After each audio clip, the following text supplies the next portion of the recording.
Assessing sporting injuries is actually a very nuanced field of physiotherapy. It takes a high degree of skill in order to test ligaments and to diagnose ligament injuries, tendon injuries, and muscle injuries.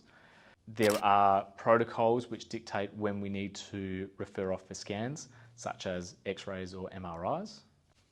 It takes a skilled physiotherapist in sporting injuries to effectively diagnose, but also refer off in appropriate situations. When the athlete comes into the physiotherapist, they generally want the answer to 4 questions. Number 1, what is my injury, or what is the diagnosis? Number 2, why did it happen? And this is especially relevant in the case of recurrent injuries or soft tissue injuries.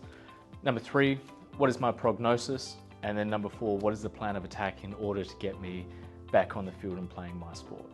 The exercises often given to generalized populations aren't significant enough, they're not strong enough, they're not explosive enough to replicate the demands of what is required by an athlete.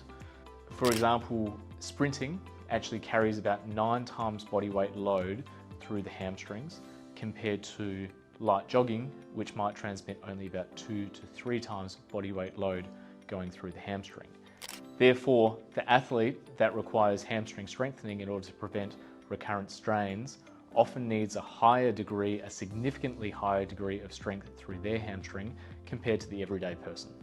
All of our physiotherapists have a background in sport, including netball, basketball, football, and then also the weightlifting sports such as Olympic lifting and CrossFit. Our facilities in Belia and Booragoon are also equipped with force plates, dynamometers, and tools that allow us to accurately measure the amount of strength and your rate of force development.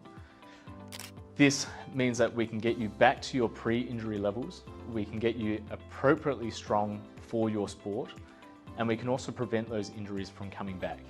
So this means for those people that have recurrent injuries such as calf pain, hamstring injuries, hip flexor injuries, we can stop those injuries from actually happening and give you the best chance of playing out your full season.